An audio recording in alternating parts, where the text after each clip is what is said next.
अहिले तपाईँ Itahari FM 92.5 megahertz सुन्दै हुनुहुन्छ। इटहरी एफएममा अबको पालो।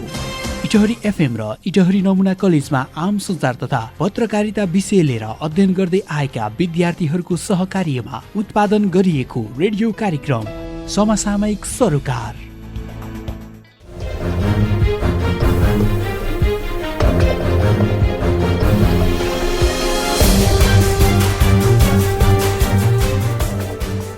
नमस्कार, रेडियो कार्यक्रम समसामयिक सरोकारमा स्वागत छ।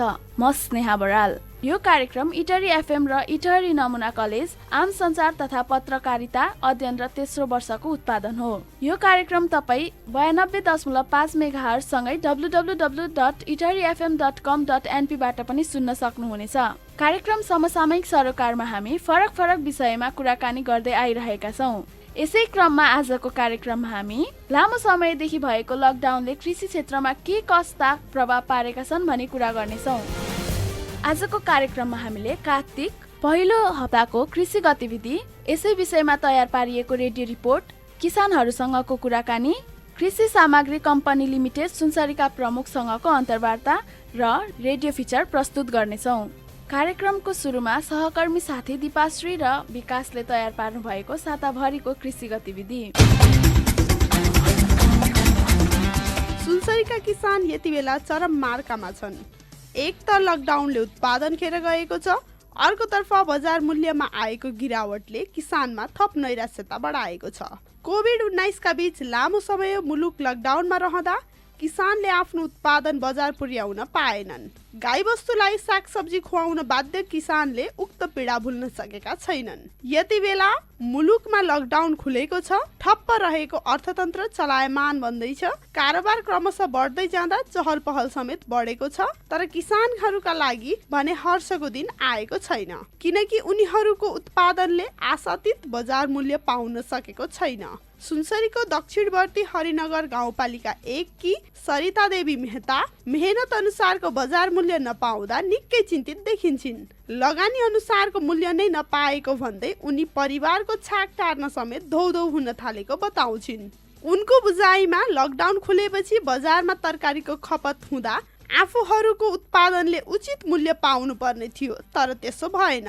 उनी मात्र नभएर सरिता जस्ता धेरै किसानहरूको गुनासो एकै खाले छ।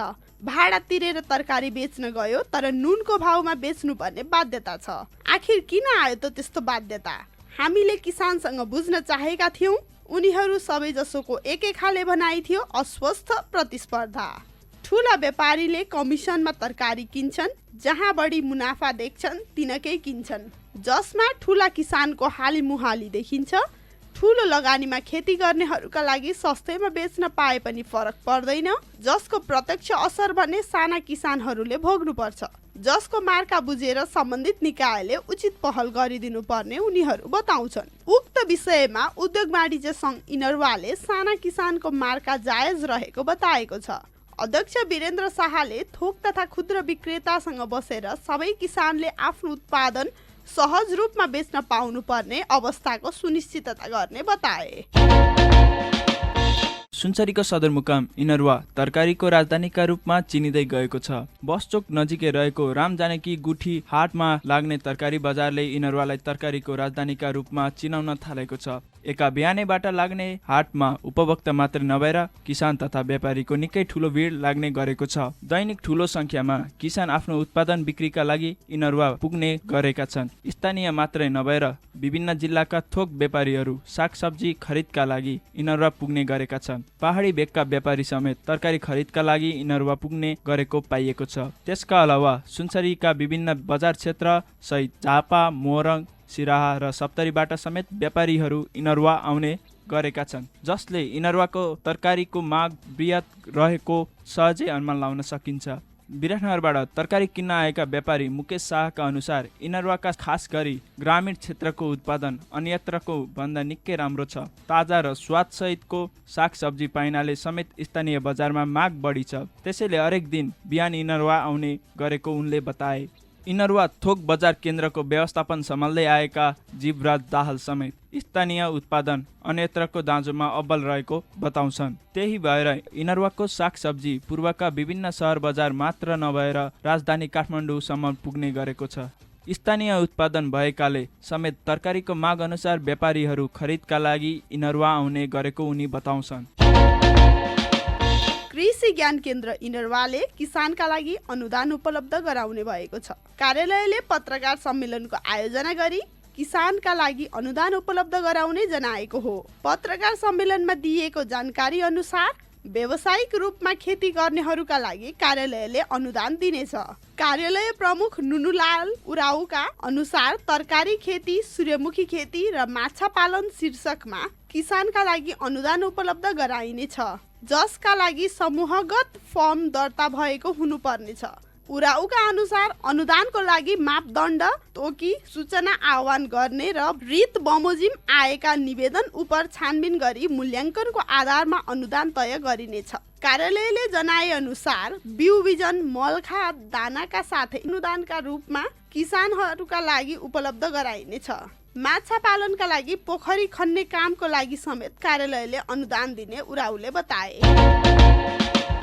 राज्यले किसान लक्षित कार्यक्रम सार्वजनिक गरिरहँदा आधुनिकीकरणको पाटोलाई भने उपेक्षा गर्ने गरेको सरकारवालाहरूले बताएका छन्। सुनसरीको इनरुवामा आयोजित कृषि पेशा र चुनौती विषयक कार्यक्रमका सहभागीले त्यस्तो धारणा राखेका हुन्। जिल्ला समन्वय समिति सुनसरीको कार्यालयमा आयोजित कार्यक्रमका सहभागीहरूले कृषिमा आधुनिकीकरणको खाँचो औँलाएका हुन्। किसान लक्षित कार्यक्रम ल्याउनु सकारात्मक हो, त्यो सँगै आधुनिकीकरणको पाटोलाई समेत सँगै अघि बढाउनु पर्छ। अधिकांश किसान अगुवाहरूको भनाइ थियो। यान्त्रिकीकरण सँगै आधुनिकीकरणलाई प्राथमिकतामा राख्न सके कृषि पेशा आधुनिक मात्र नभई उत्पादनमा समेत वृद्धि भई मुलुक आत्मनिर्भर बन्ने अधिकांशको धारणा थियो। कार्यक्रममा कृषि ज्ञान केन्द्रले सहकारी अवधारणा अनुरूप किसान लक्षित सेवा र अनुदानका कार्यक्रमहरू सञ्चालन गर्दै आएको जानकारी गराइएको थियो। कार्यक्रममा बोल्दै प्रमुख अतिथि पूर्व कृषि राज्य मन्त्री रामकुमारी चौधरीले आफ्नो पहिलाबाटै कृषिमा यान्त्रिकीकरण र आधुनिकीकरणको विषयमा आवाज उठाउँदै आएको बताइन्। उनले धेरै हदसम्म आफ्नै कार्यकालमा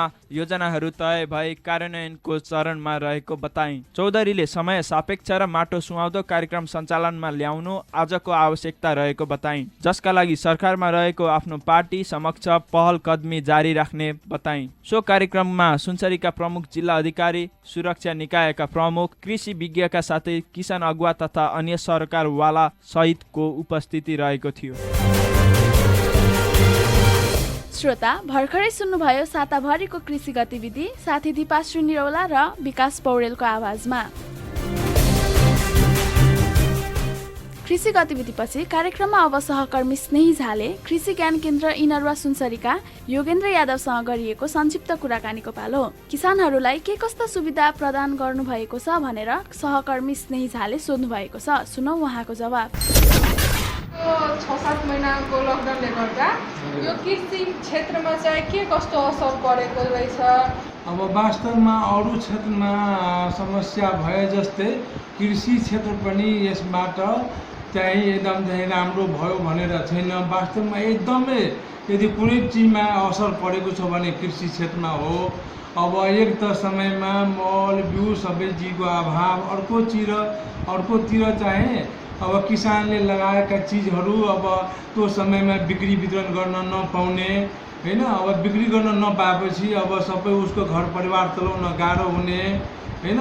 अब यावत समस्याहरू अब कृषिमा साह्रै नै समस्या नै परेको छ वास्तवमा। अब यसलाई चाहिँ अब हाम्रो अब प्रदेश मातहतको कार्यालय हो यो कृषि ज्ञान केन्द्र हैन। अब यो कृषि ज्ञान केन्द्रले प्राविधिक सेवा त किसानहरूलाई हामीले निःशुल्क पुरा 100% निःशुल्क रूपमा भएको समस्याहरूको बारेमा हामीले यहाँबाट प्रदान गरिरहेका छौँ, दिइरहेका छौँ हैन। र यो अब कुनै चाहिँ आर्थिक कुनै चाहिँ सहयोग अब त्यो हाम्रो मन्त्रालय निर्देशनालयले जुन कार्यक्रम हामीले गर्न दिएको हुन्छ त्यो पनि हामीले सूचना निकालेर सबै चाहिँ दरखास्त आह्वान गरेर सबै हामीले गरिसकेका छौँ। अब त्यो पनि अहिले केही काम अगाडि बढेको छ, सम्झौता भइसकेको छ भने कुनै कार्यक्रम कुनै एक दुईवटा कार्यक्रम यसले रोका अवस्थामा रहेको छ। तथापि यति हुँदाहुँदै पनि हामीले अब किसानहरूसँग निरन्तर सम्पर्कमा भनौँ न आएको बेलामा सबै सरसल्लाहहरू सबै हामीले दिइरहेका छौँ होइन। अब त्यही हो। कार्यक्रममा अबको पालो जनआवाजको। लामो समयको लकडाउन पछि पनि अझै बजारमा बिउ सजिलै नपाएको र कृषि क्षेत्रमा के कस्ता प्रभाव पार्यो भनेर सहकर्मी साथी स्नेही झा र विकास पौडेलले कृषकहरूलाई सोध्नु भएको छ। अबको पालोमा उहाँहरूको भनाइ जस्ताको त्यस्तै। बक्स पप जनआवाज। मेरो नाम शङ्कर नेउपाने, मेरो चाहिँ घर बबिया हो। म खेतीपाती गर्छु, किसान हो। अब किसानको बारेमा त अब के भन्नु, हामी अब दुखी छौँ, पीडित छौँ है। यस्तो छ, बिउ बिजनको सन्दर्भमा अब किसानहरूले बिउ बिजन चाहिँ हामी 15 वर्षदेखि अगाडि चाहिँ आफै राख्ने गर्थ्यौँ होइन। आफूलाई चाहिने बिउ बिजनको जो आफै गर्थ्यौँ। त्यस पछाडि त्यो बिउ बिजनले चाहिँ उत्पादनहरू कम हुन थाल्यो। उन्नत बिउको तुलनामा उत्पादन कम भएपछि हामी खोजी उन्नत जातका बिउहरूको चाहिँ लगाएर बाली अलि लिन थाल्यौँ। त्यसले गर्दा हाम्रो बानी पनि बिग्रियो, हामी परजीवी भयौँ, परनिर्भर भयौँ। कसले बिउ हामीलाई ल्याइदेला समयमा र हामी बाली लाउँला भनेर चाहिँ हामी समयको पर्खाइमा बजारको खोजीमा हिँडिरह्यौँ। त्यसमा पनि अब यो लकडाउनले गर्दाखेरि चाहिँ हाम्रो बजार यस्तो भयो कि सामानहरू, बिउ बिजनहरू, मलखादहरू हामीलाई चाहिएको बखत नपाइने अवस्था आयो, जसले गर्दा हामीले चाहिँ लगाइसकेको बाली भित्र्याउन पनि त्यो बेला गाह्रो भयो। लकडाउन भए जाँदाखेरि लाउनु पर्ने बाली, धान बाली लाउनु पर्ने स्थिति आयो त्यो बेला। अनि हामीले सागसब्जी लाउनु पर्ने खालको स्थिति आयो। मेरो नाम चाहिँ हजुरको रमेश उराव हो। म बबियामा बस्छु। खेतीपाती त हाम्रो पूर्वदेखि गरिआएको छ, पुर्खादेखि नै अब यता हो। तपाईँको अब किसानलाई दुःख छ कि धेरै खेतीपाती गर्छ, दुःख छ, बजार राम्रो छैन। त्यसमा पनि अब यो लकडाउनले बिजनहरू त कहाँ भेट्छ हो, भेट्दैन। बालीहरू खेत त्यसै खाली बसिहालेको छ। अब के गर्ने, यस्तो छ कि बिउ बिजनहरू पाउँदैन। नमस्कार, मेरो नाम दिनेश मेहता, घर मेरो इनरवा 4। लकडाउनले गर्दाखेरि हामी सम्पूर्ण नयाँ युवा कृषकहरूलाई पनि एकदमै धेरै मार परेको छ। यसको कारण चाहिँ के हो भने अब एउटा चाहिँ हामीले भनेको समयमा बिउ नपाएको अवस्था, मलहरू नपाएको अवस्था। हामी युवा कृषकलाई के सिकाइरहेको छ भने अब आउने समयहरूमा चाहिँ हामी कोही माथि पनि निर्भर भएर काम गर्नु हुँदैन, आत्मनिर्भर हुने कामहरू गर्नुपर्छ। जस्तै अब बिउ बिजनहरू पनि आफैले उत्पादन गर्ने, गाई गोरुहरू पालेको छ भने त्यसबाट मलहरू, नयाँ तरिका, नयाँ प्रविधिहरूलाई प्रयोग गरेर चाहिँ अब चाहिँ मलहरूको पनि जोगाड आफैले व्यवस्था मिलाएर चाहिँ खेतीहरूतिर लाग्नुपर्छ। मेरो नाम विद्यानन्द चौधरी, म सत्तरझोडाबाट हो। खेतीपाती त गर्न त गरिन्छ, समयमा मल पाउँदैन। अनि बिउ बिजन पनि यति समस्या छ कि एग्रोभेटतिर गयो महँगो रेटमा भन्छ, दाम पनि कति न कति महँगो, किन्नलाई पनि महँगो। यता सरकारले हामीलाई केही पहल गरिदिए हुन्थ्यो। अब संस्थामा पनि गयो भने घन्टौँ लाइनसम्म बस्नुपर्छ, त्यही पनि भनेको जतिको बिउ बिजन पाएको छैन। त्यस्तै अप्ठ्यारो चलिरहेको छ। अनि के गर्ने, यसको लागि चाहिँ अलिक सहुलियत सरकारले पनि व्यवस्था गरिदिए हामीलाई पनि अलिक सहज हुन्थ्यो। कार्यक्रममा भर्खरै सुन्नुभयो जनआवाज। जनआवाज पछि कार्यक्रममा केही सन्देशमूलक जानकारीहरू। दिदी, हस्याङ फस्याङ गर्दै कता हिँड्नु भएको? कुखुरा फार्म हिँडेको बहिनी, कुखुरा चराउन। गाई भैँसी बाख्रा हो र चराउनलाई? कुखुरालाई त दाना पो हाल्नुपर्छ। तिमीले कुरा बुझेकै छैनौ बहिनी। यो गिरिराज जातको कुखुरा छ नि, यसलाई दाना मात्र खुवाएर खोरमा राख्दा फस्टाउँदैन क्या। मैले पनि सुरुमा कुरा बुझेकै थिइनँ। अस्ति कृषि कार्यालयका जेटिए साहब आउनु भएको थियो। उहाँले भनेपछि मैले त गिरिराज कुखुरालाई दैनिक 3-4 घण्टा चराउन थालेकी छु। यसो गर्दा दैनिक 20% दानामा हुने खर्च बचत गर्न सकिँदो रहेछ।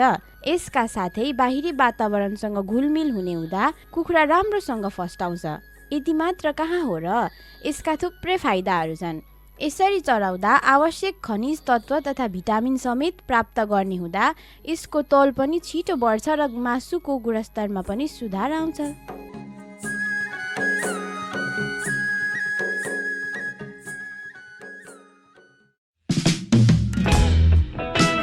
5 वर्ष अघि सानो लगानीबाट मैले सुरु गरेको तरकारी खेती अहिले व्यावसायिक कृषि फार्ममा रूपान्तरण गर्न म सफल भएको छु र यो पेसाबाट म पूर्ण रूपमा सन्तुष्ट छु।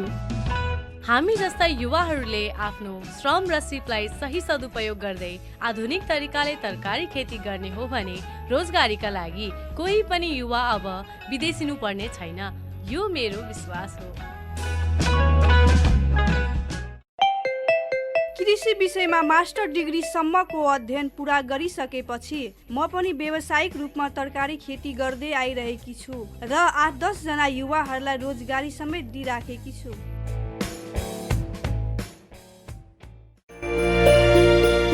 व्यावसायिक तरकारी खेती गरेर मैले तरकारी खेतीमा आमूल परिवर्तन ल्याउन सफल भएको छु। आउनुहोस् युवा, जोस र जागरलाई यही माटोमा मिलाऊ। तपाईँ हामी जस्ता युवा अब बेरोजगार भएर नबसौँ। कृषि क्रान्ति मार्फत मुलुकमा आर्थिक समृद्धिका लागि हातेमालो गरौँ। इटहरी एफएम र इटहरी नमुना कलेजद्वारा जनहितमा जारी। सन्देशमूलक जानकारी तयार पार्नु भएको थियो साथी दिपाश्री, असीम, मुना, हिना र राजनन्दनीले। सन्देशमूलक जानकारी पछि कार्यक्रममा अबको पालो कुराकानीको। सहकर्मी साथी राजनन्दनी सिंह र निमेश चौधरीले कृषि सामग्री कम्पनी लिमिटेड सुनसरीका प्रमुख मेघ प्रसाद लामिछानेसँग कुराकानी गर्नुभएको छ। सुनौ उहाँसँग गरिएको यो कुराकानी। म मेघ प्रसाद लामिछाने, हजुर, यो कृषि सामग्री कम्पनी लिमिटेड इटहरीको कार्यालय प्रमुख। यो चाहिँ हाम्रो कार्यालयले बिउ बिजन मलखात बिक्री वितरण गर्छ। यो कम्पनी 2022 सालदेखि स्थापना भएर कृषि खरिद बिक्री संस्थान भएर पहिली खरिद बिक्री कम्पनी भएर स्थापना भएको रहेछ। त्यसपछि 27 साल कृषि सप्लायर कम्पनी भयो र 31 सालमा गएर यो चाहिँ नेपाल खाद्य संस्थान र कृषि सामग्री संस्थान भएर दुईवटा संस्थान स्थापना छुटिएर त्यो चलिरहेको। 59 सालमा गएर चाहिँ 2059 सालमा गएर कृषि सामग्री कम्पनी, कृषि सामग्री संस्थान पनि कृषि सामग्री कम्पनी र राष्ट्रिय बिउजन कम्पनी भएर बिउको कारोबार गर्ने राष्ट्रिय बिउजन कम्पनी र यो मल खातो कारोबार गर्ने चाहिँ कृषि सामग्री कम्पनी र दुईवटा भयो।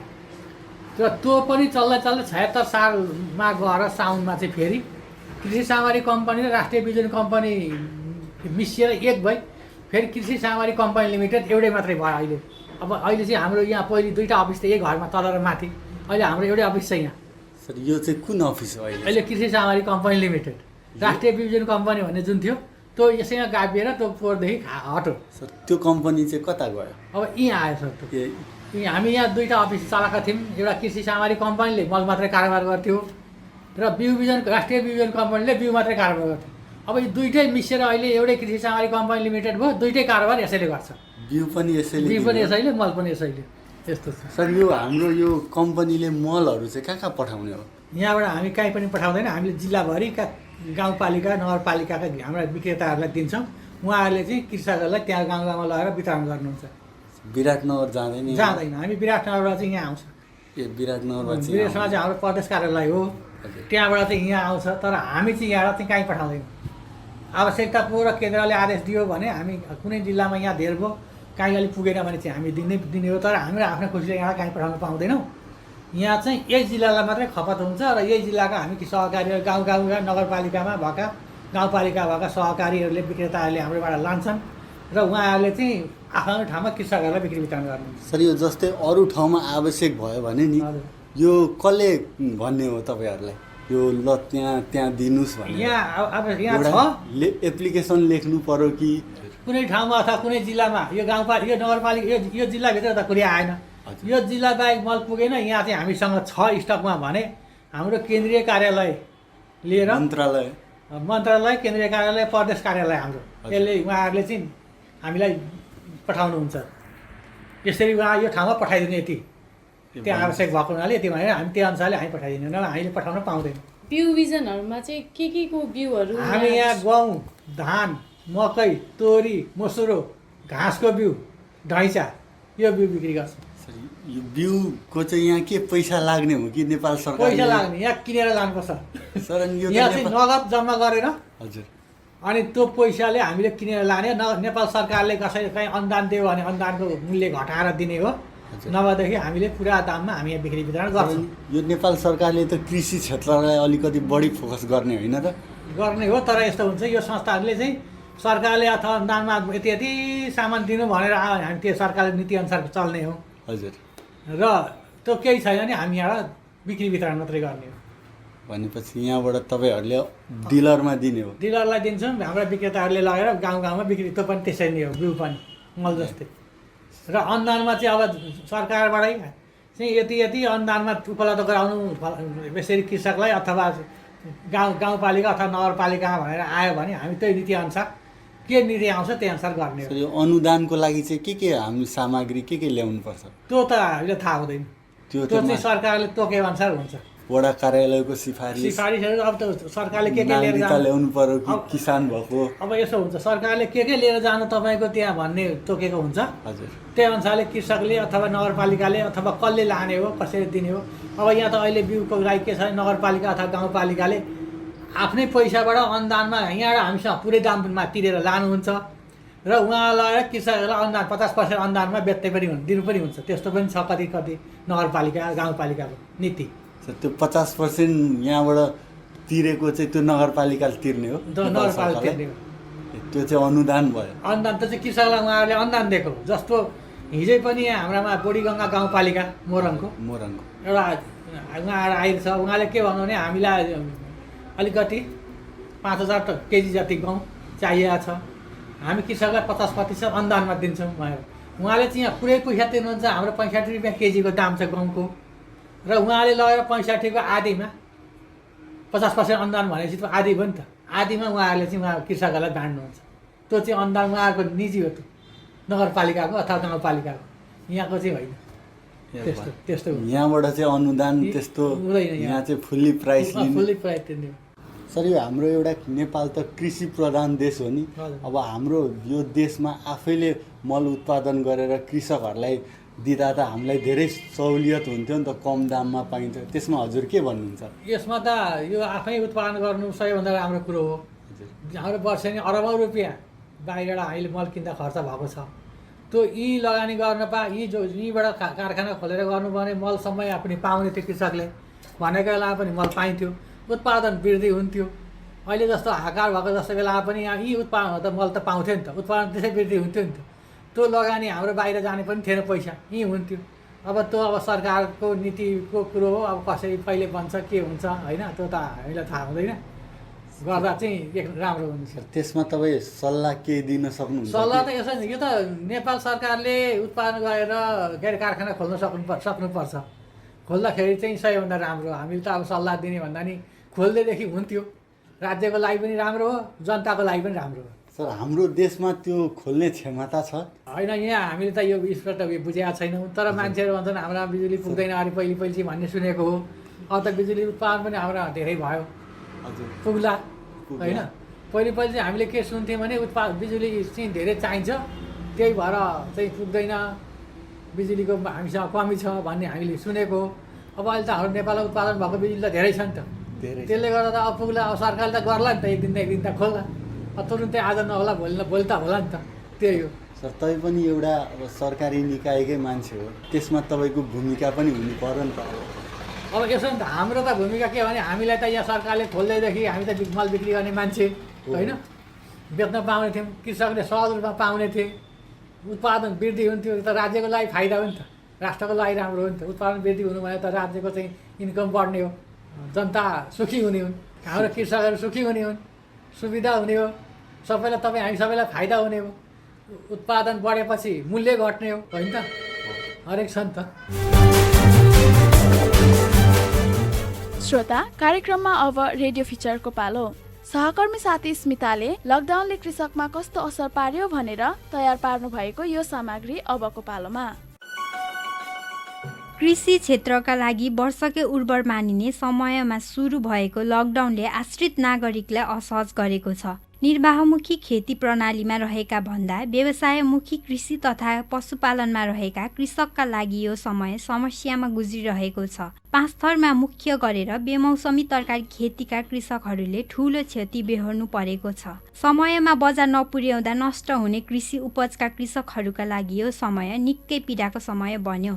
समयमा बजार लैजान नसक्दा करोडौँको टमाटर नष्ट भएको कृषक समूह महासङ्घ पाँचथरका अध्यक्ष गणेश पोखरेलले बताए। हामीले अधिकतम प्रयत्नपछि केही सहज भयो उनले भने, तर सुरुवाती चरणमा कृषकले समस्या भोगे। लकडाउन लम्बिँदै जाँदा कृषकहरूका लागि केही खुकुलो पारिएको भए पनि सुरुवातका दिनहरूमा तत्कालै बिक्रीका लागि लैजानु पर्ने तरकारी सहितका अनाज नष्ट भए। दुग्ध व्यवसायीहरू पनि त्यसको मारमा परेका छन्। यातायातका साधन सहज नहुँदा समस्या भएको उनीहरूको गुनासो छ।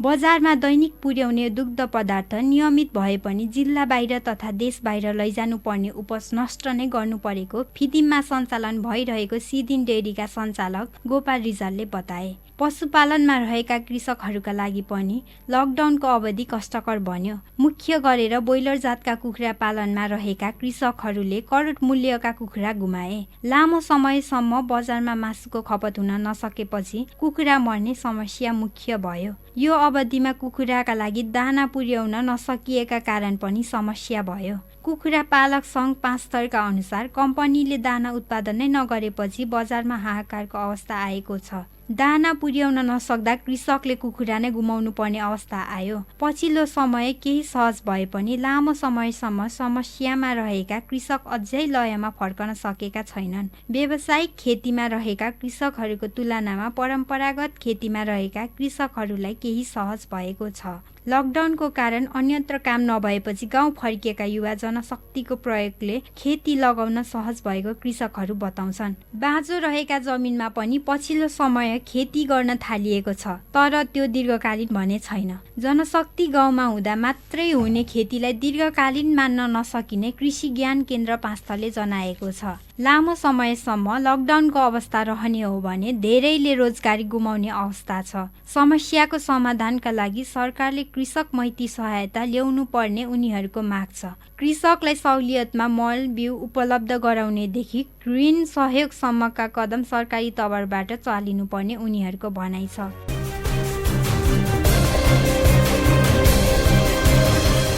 रेडियो फिचर पछि अब भने हामी कार्यक्रमको अन्त्यतिर आइसकेका छौँ। यति बेलासम्म हामीलाई सुनेर साथ दिनुहुने सम्पूर्ण श्रोताहरूलाई धेरै धेरै धन्यवाद। तपाईहरूलाई हाम्रो कार्यक्रम कस्तो लाग्यो केही सल्लाह सुझाव वा प्रतिक्रिया दिन सक्नुहुनेछ। त्यसको लागि हाम्रो सम्पर्क नम्बर 025 584 556 साथै इटरी FM 92.5 MHz@gmail.com मा इमेल पनि गर्न सक्नुहुनेछ। आजलाई भने कार्यक्रम यति नै। कार्यक्रम उत्पादन टोलीसँगै म स्नेहा बरालाई बिदा दिनुहोस्। नमस्ते।